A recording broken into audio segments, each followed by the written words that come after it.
Hi, welcome to Queerly a podcast where myself, Liz, and my friend Jackie, who is not here, talk about anything and everything queer. I'm alone today because Jackie is quite tired and we need to have something. We recorded earlier this week a really interesting podcast about the queer experience, but due to some very ridiculous technical issues, that podcast is probably never being posted because we can't edit it. So I'm here solo to talk about something that I absolutely love, which is the HBO Max show Our Flag Means Death. Now, if you have been on the internet since about March, you may have encountered this show. It's typically called the Gay Pirate Show because that's exactly what it is. It is a comedy show produced by HBO Max and directed and written by David Jenkins, executive produced by Taika Waititi, starring Rhys Darby, Taika Waititi, and several other absolutely brilliant cast members. It is an interesting combination of ensemble comedy and then a sort of main through line romantic storyline. And I just wanted to talk about how much I love it, how important I think it is in queer media, and just how amazing it is to be in that fandom space. It is something that I think has rekindled my passion for a lot of fandom interaction. I am a Tumblr user. I believe I've mentioned that before. But I never really interacted or produced or created fan content for anything, mainly because I wasn't sure I'd be good at it, and also because I don't know, it never sparked me in the way that Our Flag Means Death has. So a brief sort of, I guess, synopsis of Our Flag Means Death is that it is based super loosely on a real-life actual historical pirate named Stede Bonnet, who was a nobleman in the 18th century who decided to basically upend his life and become a pirate. Some things about Stede Bonnet is that he was a slave owner. He was a rich white man in the 18th century, so he did exactly all the things that rich white men in the 18th century did. That being said, the show is not meant to be historical, and it is not a biography, and so it's mostly taking the concept and character of Stede Bonnet and other famous pirates, and using it to tell a story that reflects on toxic masculinity, homosexuality, found family, and a lot of really cool and interesting concepts. And David Jenkins is aware of the historical background of these characters like Stede Bonnet and like Blackbeard, who is a major character in the show. And I think part of the reason why it's told as the Stede Bonnet and Blackbeard story, not only because we don't really know why it happened the way that it happened, and by that I mean, and there are much better videos, podcasts, Wikipedia articles that go over this history, and I may be misremembering it, but essentially, the Stede Bonnet, after being basically, let's say, stabbed by the Spanish Armada because he accidentally fires on a Spanish Armada ship thinking it's a merchant ship. Yes, this is actually what happened in real life. He was that bad at being a pirate. He is basically rescued. Well, he's not really rescued. His ship is taken aboard and commandeered by Blackbeard, who then just kind of lets him chill on his own ship as semi-prisoner, but mostly just a dude who lays around in his pajamas and is in basically recovery mode. It's not really super understood why he did that, why he just kind of let him vibe on... I mean, it was his own ship, but it was basically Blackbeard's ship now. But They had a really interesting and sort of mysterious relationship in this sense. Now, eventually, Blackbeard does maroon Bonnet's crew on an island. Bonnet is taken in, I believe, by the English, and some other things basically happen, and they get separated for a little while, and then they I believe, meet up, or it is believed historically that they've met up on several occasions, potentially using aliases. So it's really interesting, and you kind of sit and wonder why this is, and that was like the basis of David Jenkins starting and conceptualizing Our Flag Means Death. And so what's not what's being explored there is that relationship, but with the understanding that we're not really following the historical journeys of these characters. And that's important. Again, I say it's important because the character of Blackbeard is really just what that is. Blackbeard himself, even though he was a real man, even though Edward Teach, that might not have been his real name, but was a real person, most of his persona and what we know about him comes from the myth and legend of paper writers in Boston and up and down the coast of America. And, you know, the whole legend of Blackbeard, which is a legend of masculinity and of terror and violence. And so David Jenkins here is examining that legacy and that legend and tying it to toxic masculinity in showing us Stede Bonnet, who's genteel. He's kind of a pansy. He's very flighty and you know, he's a fancy boy. Like, I can't really say it other than that. He has very strong sort of homosexual undertones as someone who likes sort of softer things, finer things, someone who's not into fighting, is into aesthetics and flowers, and he's well read, and he's, you know, things that we don't really associate with like hard masculinity. And then enter Blackbeard, who is all violence and crazy and chaos and smoke and drinking, and he's like, he's kind of put together as the opposite of Bonnet, when in reality he and what the show shows you is that they're actually quite similar. There's a really great scene where Blackbeard is shown touching a piece of cashmere, basically to his face, like he's having an intimate moment, feeling the texture of this really expensive fabric, something he might not have ever felt before in his life. And Stede just kind of goes over and asks him, is like, oh, do you fancy a fine fabric? And that can be taken either as coded language, as, are you also like me? And also just like, oh, this man's actually a lot more similar to me than you might think. And I think that that's really special. And I think, and people have discussed this before. There's some great posts on both Twitter and Tumblr about this, but how Our Flag Means Death shows queerness both explicitly and implicitly, and uses coded language that people have been relying on for like decades and almost a century in like film media, and also having a love story be exactly what's being told. Like, there's literally an episode called This Is Happening, because it is basically the showrunner's way of saying, yeah, you know how we were all getting romantic undertones from the main characters' plot lines? It's happening. And it culminates very beautifully in the final episodes of the season. And so I'm not going to spoil it, but it is a romance. It is a romance between two men, and the show itself does not stray from that. It doesn't tease it out in the way that I think a lot of shows where people get very into the queer pairings do. They, you know, David Jenkins basically said in post-season interviews that he set out to make this a romantic comedy, and a romantic comedy is what he made. And so I think it's really important. Another thing about the show and its queerness is that it doesn't just show a main relationship as queer. It's not like two queer characters in a sea of straight people. And it also doesn't just show queer characters as homosexual men. And I think that this is really important, obviously, for representation, which is something Jackie and I talk about quite a bit. But it's also, they're showing us different modalities of same-sex relationships or of queer relationships that do not necessarily fit into what we're told through media queer relationships look like. There are a number of queer relationships, two of which are probably the most visible.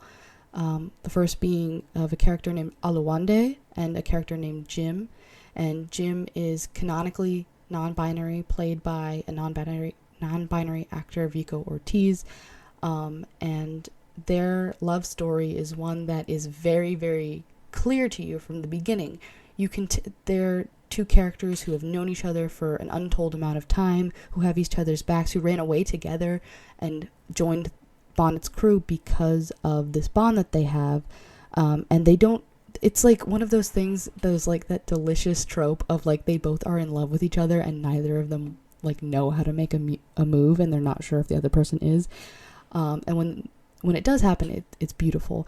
But it's a queer relationship because Jim is non-binary, and Olawande, we're not told, like, Olawande is this, that, or the other thing in terms of his sexuality. And so their dynamics are super interesting because we rarely get to see, like, a presumably cis male character in a relationship with a non-binary character. We never get to see non-binary characters that often anyway, so it's super interesting. And theirs is a relationship that is so loving and has also a very interesting sort of concept of like found family, and also like letting each other go and then coming back to. There's a song by Glenn Campbell called "Gentle on My Mind" that I think like encapsulates their relationship.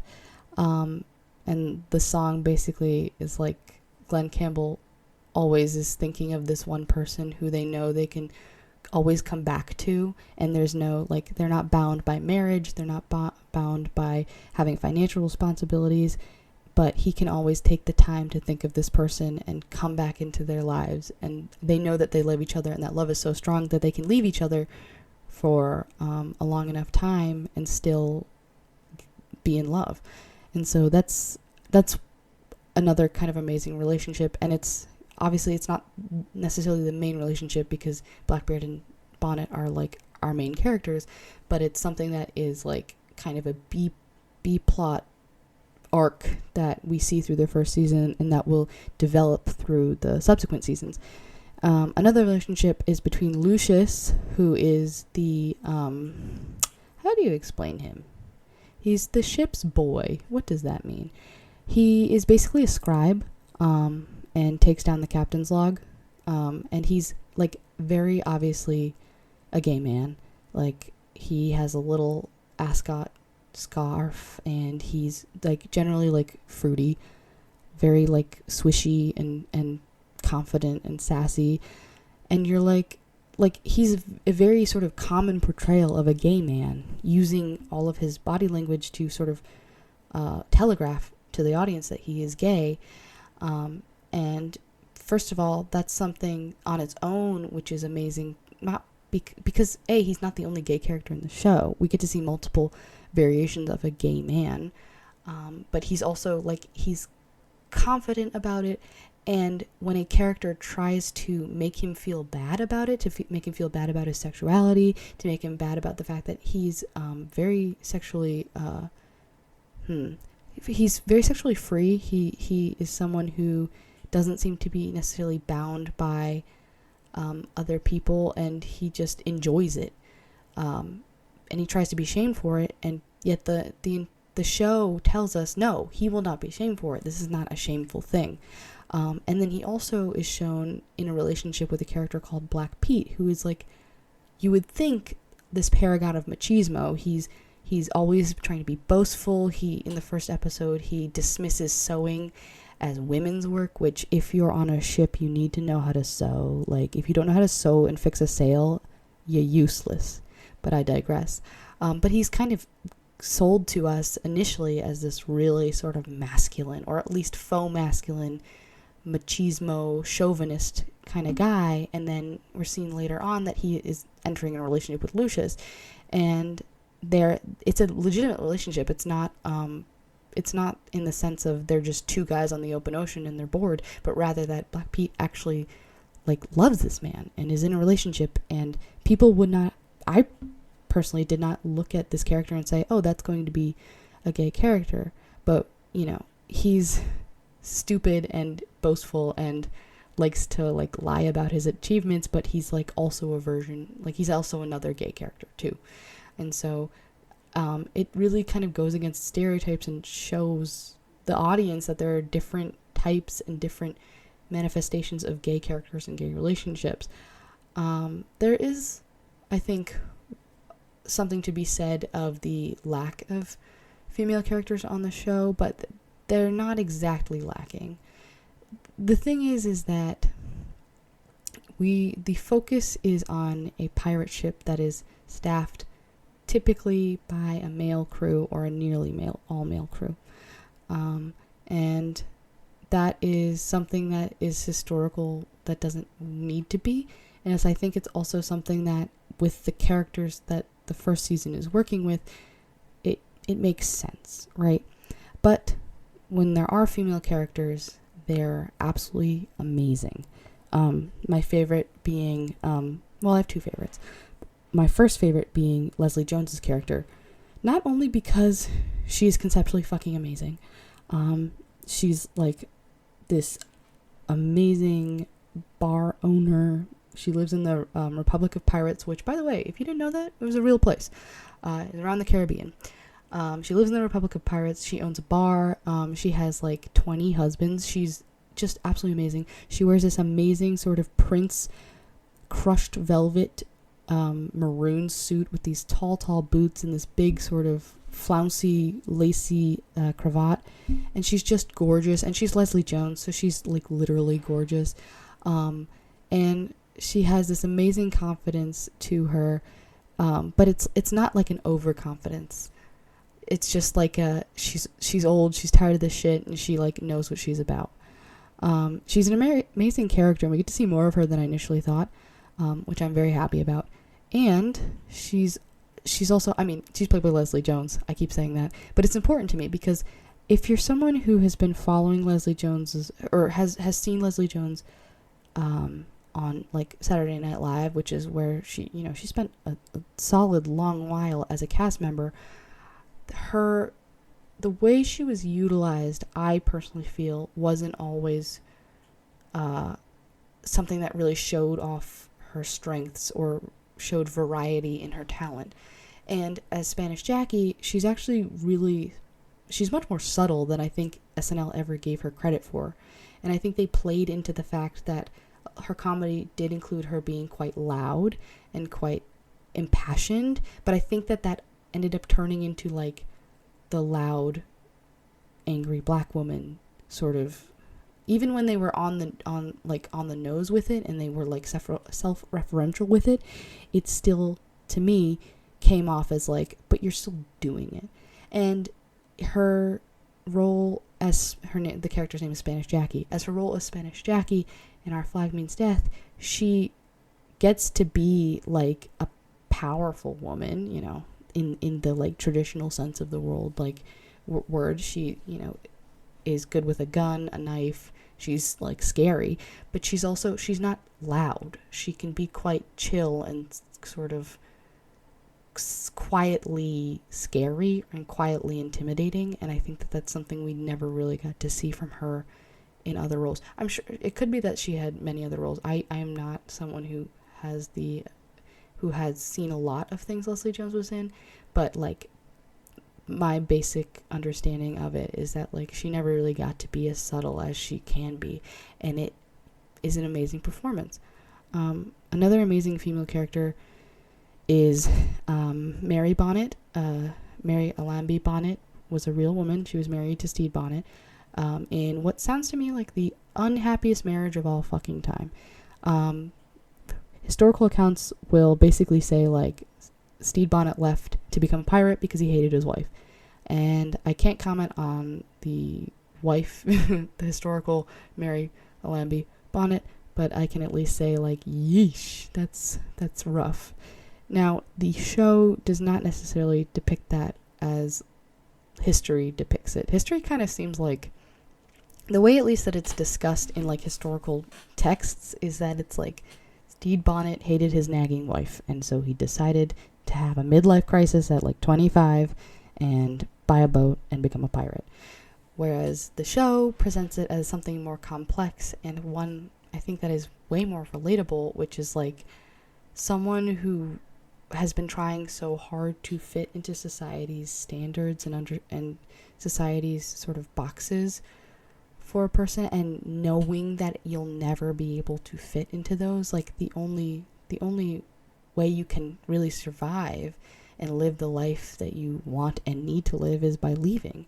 And so Mary is an excellent character because she is technically like the jilted wife, the woman who was like left to kind of pick up the pieces of the family after her husband does something that is seriously quite selfish, even though in the end it's a better choice for all of them. He just like up and leaves. And Mary is great because we get to see what happens to her. We were shown in the later half of the season exactly what she's been up to while Steve was out failing at being a pirate. I say failing because, well, if you watch the show, you'll see. But she's amazing. Like, she builds a life that she likes, and she takes charge, and she's literally shown as a woman who's like 200 years ahead of her time.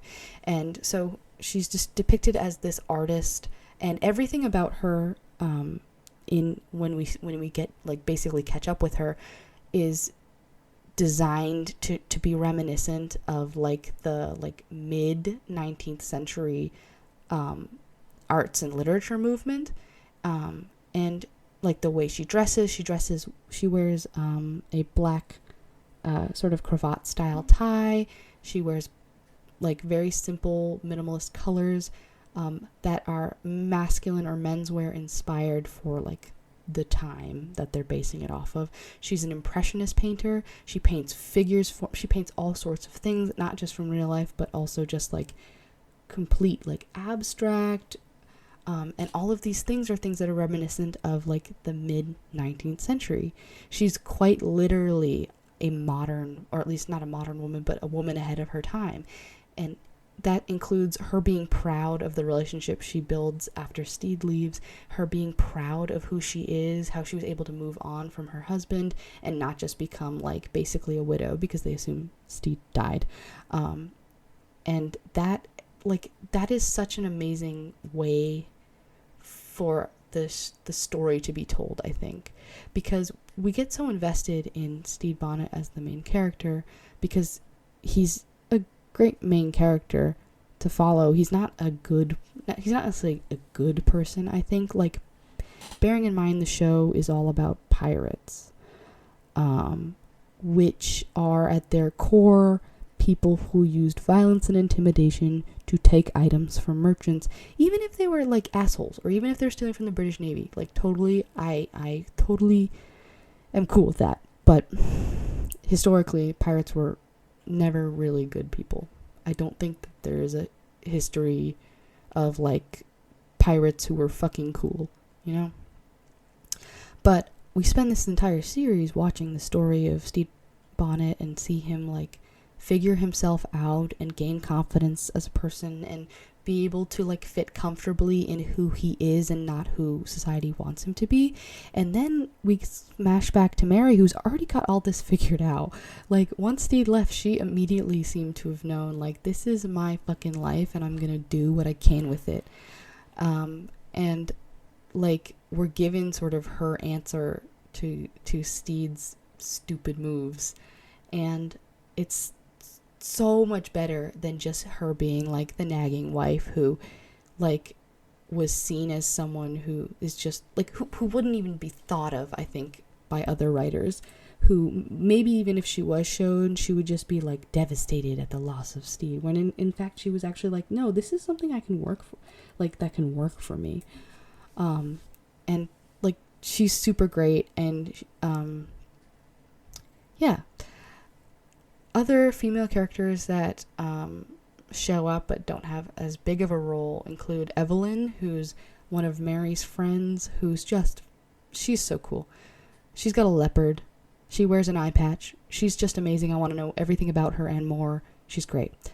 And then another character who is actually this, I don't remember if she has a name actually, but in the series you'll meet a nun, and she's absolutely amazing. I actually don't even want to talk about her that much because the episode that she shows up in is something that people just have to watch for their own. But she's a nun and she's great. So yeah, like the show itself has so many great characters with so many interesting characterizations, and that was just like, I didn't even go through the entirety of the ensemble, which is also just people who are hilarious. And just have amazing senses of not only like comedic timing, but just like improv too. When you hear about the behind the scenes like the way that, yeah, of course there was a script that was written and lines that were written down, but also just like improv moments were added in. There were just like scenes that apparently went for a long time and got cut. You may or may not know, if you're someone who's seen the show and have been active on Twitter, you may not know what I'm talking about.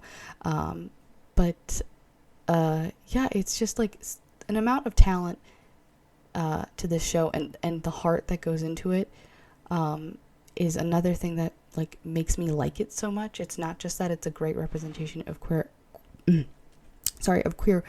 characters and an examination of toxic masculinity and of and like what it is to be like, I guess, finding yourself. It's funny that it's a story about finding yourself starring middle-aged characters. We like most of the time narratives about like coming to know yourself and like finding yourself out, those are marketed towards like young adults or teenagers, because we are told for whatever reason that people go through a period of change when they're, aged like 10 to like 20, and then apparently they're just supposed to like be immutable and stop changing and figuring them, or they're supposed to know who they are, when like in reality we all know you can never really truly know yourself.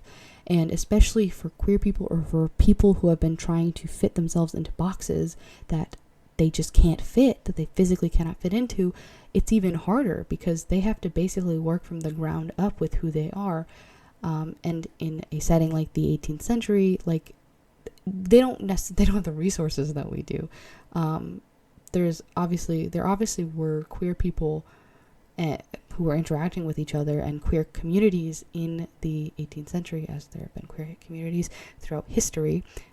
There's actually some really interesting books about homosexual men, like male communities in like 18th and 19th century England that I would like to read eventually. So I can't quite plug it because I haven't read it, but obviously there's texts going as back to like ancient times about same-sex relationships. It's been there, but it's obviously a different place. Like you can go on the internet now and type in, like you can find whole websites dedicated to like figuring out or like finding queer resources and whatnot, and therapists who will work with you, and just friends, people. Like the internet is so accessible and so helpful in that regard to people who are trying to figure themselves out, whether they're queer or not. And so it's really wonderful to see both a kind of coming of age story, or like a figuring yourself out story starring middle-aged people, but also a romance that's starring middle-aged people. A lot of the time, especially I think in queer romance, we're focusing on young queer relationships, or relationships with an insane like age difference, power dynamics that get involved with that, like Call Me By Your Name. It's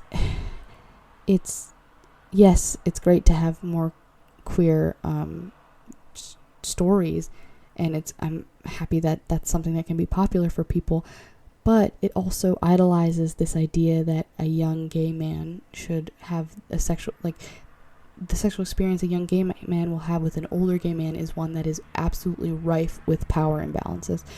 And this does not show that. We are seeing two like middle-aged, like men who are almost like approaching 50 basically, finding themselves for the first time and having a fulfilling relationship, and going through not only like figuring themselves like out that they like love somebody, feeling what love is, and then also dealing with like all of the issues that come with trying to have a relationship with somebody. I'm not going to go into spoilers, but like it's not just like you fall in love and then everything's hunky-dory, right? Like things happen, and this show is going to explore those things in a way that's going to be so interesting. And the real life Stede Bonnet and Blackbeard were not as old as the actors portraying them. Stede Bonnet was like 25, maybe slightly older, but he was in his 20s.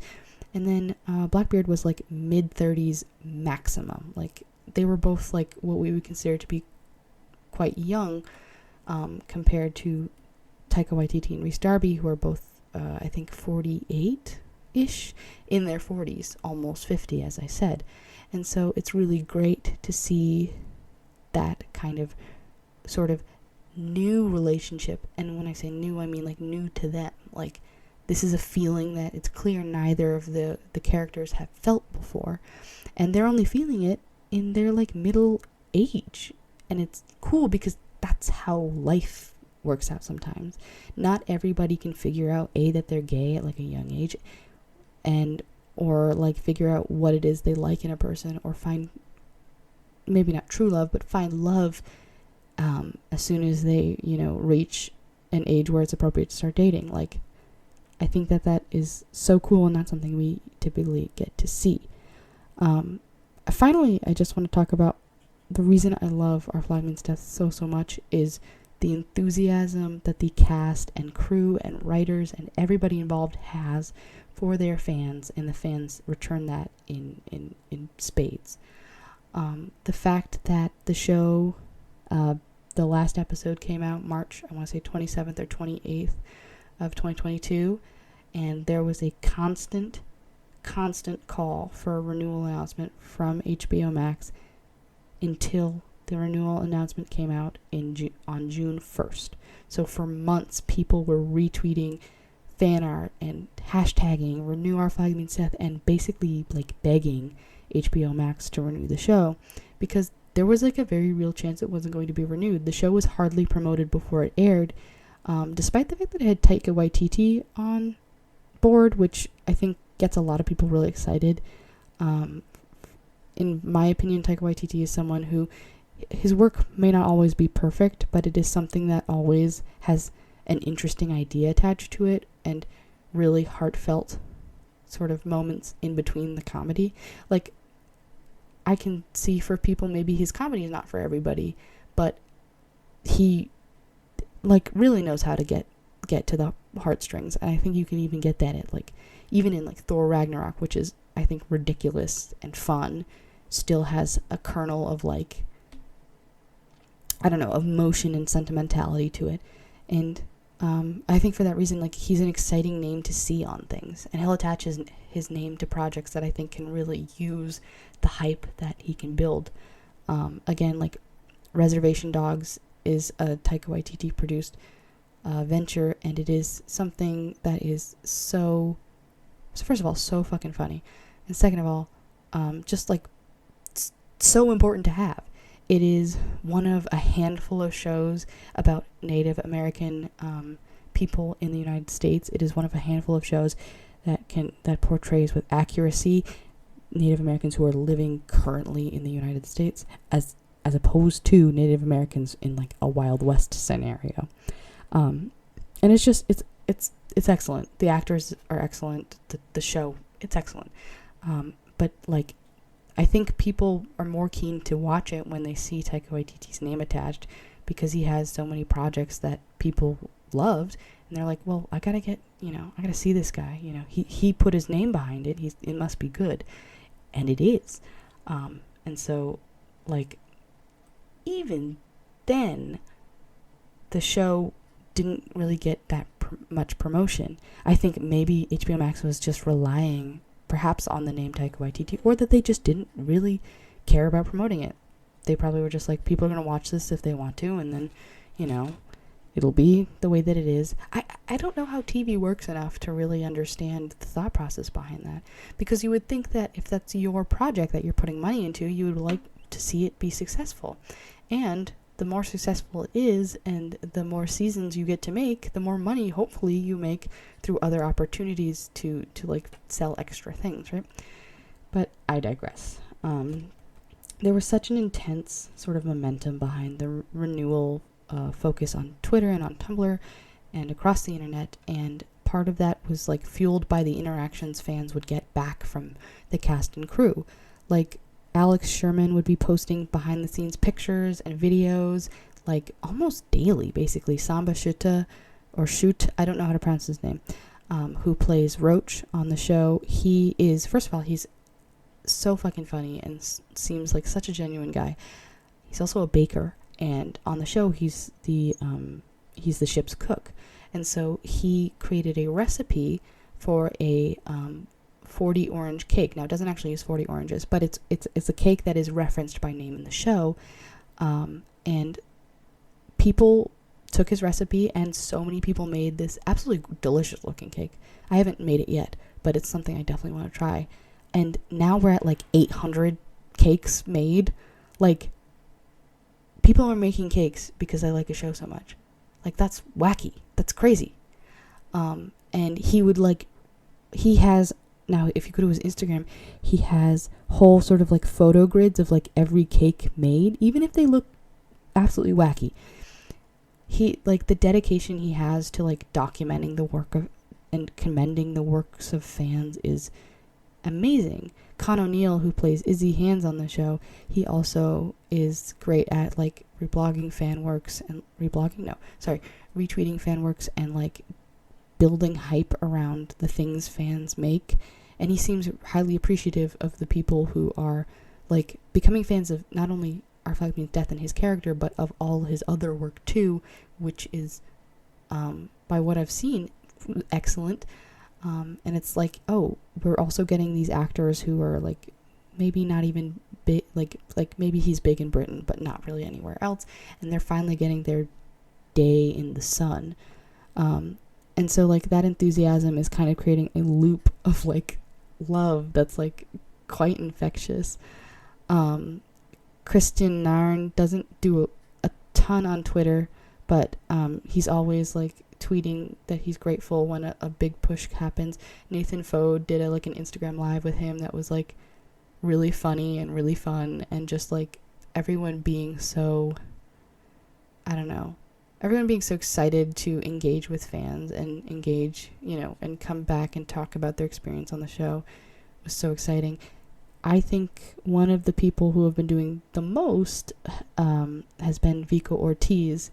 As I said before, they played Jim, and not only is it great to just see a super sort of vocal, non-binary person, but they absolutely love their character. They are on TikTok. They are often like doing videos where they're going out and buying stuff that has oranges on it because their character has an association to oranges, and now everybody and their goddamn mom has this one button down. I have this shirt too from Old Navy that has oranges on it, and it's like they're also showing how much of a fan they are. Like, they went to a Ren fair and cosplayed as Izzy Hands. They're on the show and they cosplayed a different character from the show at a Ren fair, not as a promotional thing, not because they were doing a meet and greet, but because that's just something they wanted to do. Like, it's amazing. It's amazing when talent and people who are working in the show business are fans of the things that they're doing and can be like active or like interact in fandom as a fan and also as like as a talent or as a person who's in the industry. That kind of dovetails to what I hope is sort of my last point, is that I saw Rhys Darby tonight in New Haven as part of his sort of kind of short odd tour. You've seen my stand-up, now see it again.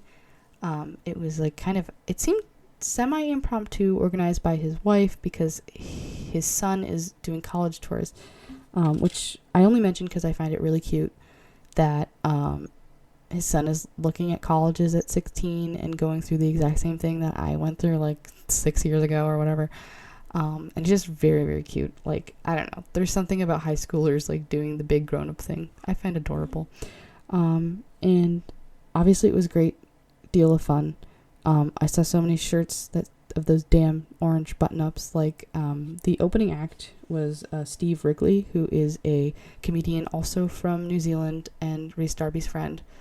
And he's fucking amazing. He needs his own comedy special, like, pronto. Very receptive. His audience work is absolutely amazing. But he was like, I need you to buy stock in these shirts. And he does. And I think everybody does, because, oh my God, so many shirts. But what I was saying was the show was amazing, and seeing Rhys Darby live was amazing. But the point I bring it up here is because at the end of the show, he gives his goodbyes, and then he says, "See you all for Our Flag Means Death season 2." And he didn't necessarily have to say that, like, because I mean they're gonna start shooting season 2 first, which again seems almost like a miracle because we were all so unsure if it was going to be renewed just like a month ago, basically.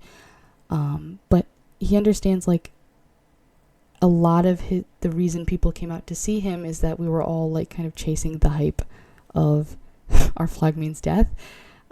Perfect timing. And the fact that he seems so equally excited to be able to go back and like work on a show that we all love and we all love him for, really made my day, especially because he's the lead. And if you're not someone who's familiar with Rhys Darby's like filmography or his career, is that he doesn't often get leading roles. In fact, I can't really think of anything in which he actually has a leading role. I mean, he's a voice actor, so he does sometimes have like a voice role that allows him to have a little bit more screen time. But a lot of the times if you see him, he's part of an ensemble or he's just like there for a little bit. Places you may have heard or seen Rhys Darby include Infinity Train. He played a water being called Randall. Voltron, now I can't remember the character's name, but in Voltron he was the elf guy with the mustache. If that rings a bell to you, congratulations, you probably know a lot more about Voltron than I do. He was in a series of Unfortunate Events, the Netflix series, for like 2 episodes when they were at the mill. He was in Wrecked as a character called Steve, who was again part of an ensemble cast. Like, he's such an excellent comedic actor and very, very fun to watch, and it's why I've been following his career since basically 2014. But he rarely gets to be like a leading man. I mean, he's obviously the star of Short Poppies because which is a New Zealand based television show, where it's like kind of it's like an anthology where he plays sort of every character or like every main character, and each show is like focused on a different character. It's an interesting format.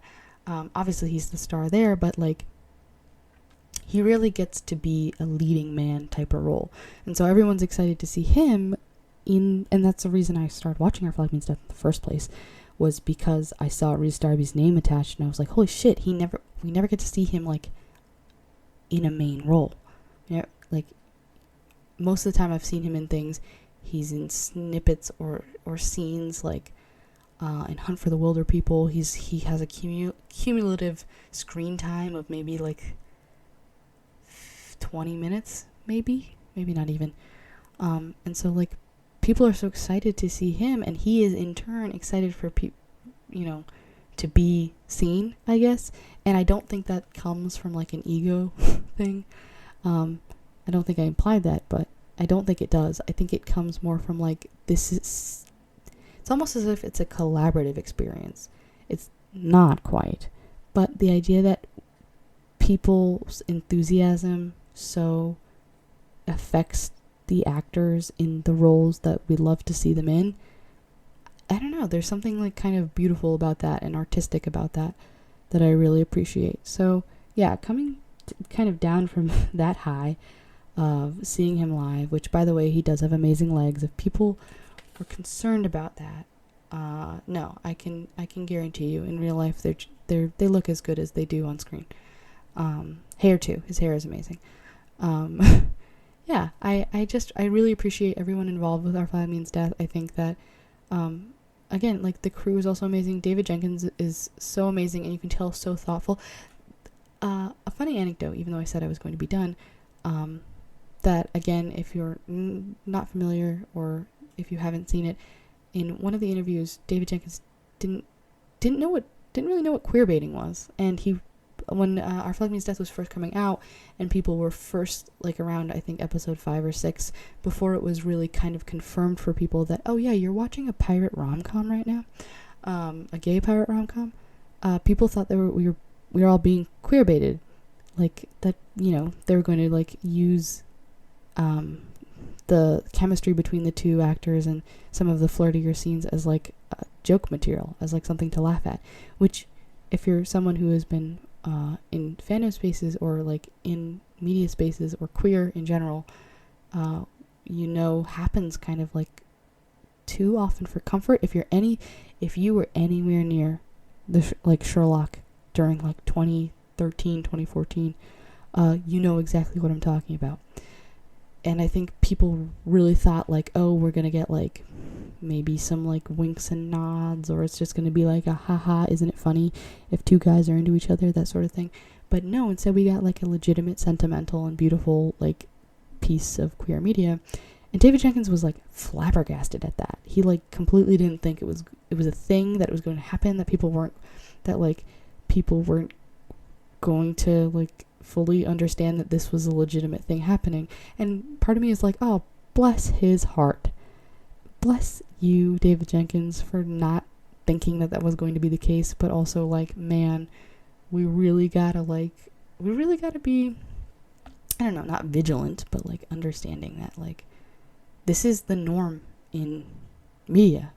The norm is that we get cheeky little winks about people being potentially queer, or we get queer characters who die unceremoniously for one reason or another, and no one gets a happy ending, and that's the norm. And the fact, that's again why I think there's such amazing, ridiculous, and sometimes quite scary fervor over this show, is because it is giving us a heartfelt, sentimental, comedic, interesting relationship that is not meant to be focused around how hard it is to be a gay person, or how sad it is to be rejected by society, but something that is just people being able to be in love and figure themselves out.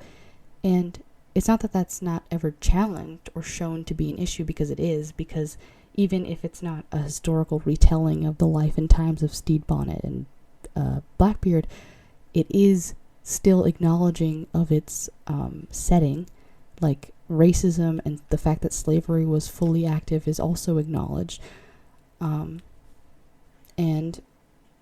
I think that it's like equal parts historically accurate when it needs to be, and also escapist when it should be, because even though it would be more historically accurate to point out all the awful ways people might have been treated and how the awful things that may have occurred, it's also more poignant, more interesting, and generally more entertaining to just be like, okay, we all acknowledge that these things happen, but they need to fall by the wayside to tell this story. And yeah, I am obviously a fan of the show, so I am going to be more defensive of the way that the story is being told. And I'm mostly responding to issues with the fact that the real life Blackbeard and Stede Bonnet were bad people. Like, again, awful people. No one should, actually, I don't even want to bring it up because it's just that shitty.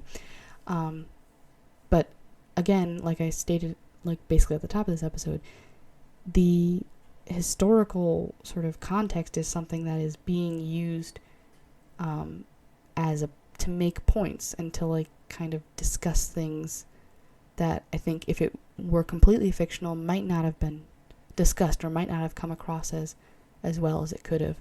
I mean, you also want to talk about like what fiction, like pirate fiction, is that most pirate fiction is based off of Treasure Island, which is based off of real people, even though the main characters are fictional. So yeah, that's kind of a maybe not super necessary defense of the setting, but I think it's like important and super interesting when media plays with real life, when media plays with history, and the way fiction and history and historical fiction all can kind of blend together and be sort of wild and wacky. I think a smarter person who like understands media studies better than I do probably can make a finer point on that, but I'm going to leave it there. So I'm going to wrap up today's episode. I'm really sorry Jackie couldn't join us. I love talking to her, and I hope everyone loves hearing us talk to each other, even though I gotta say I don't think we've had that many episodes with us talking to each other. But we just wanted to get something out, and she got like 3 episodes. It's my turn. So if you want to get more of this podcast, we are available on all podcasting platforms that you can think of. You can also go to our RSS feed and just like pop that into your favorite podcast hosting app. We are on Twitter at Queerly a Podcast, I believe. And we also have a website that is still kind of being worked on, but it's functional. I just want to say, I just want to acknowledge also the past week or so of real life news and happenings is something that Jackie and I both really take seriously and are kind of mortified by. And this is kind of a space where we get to talk more about media and about things we like and things that make us happy.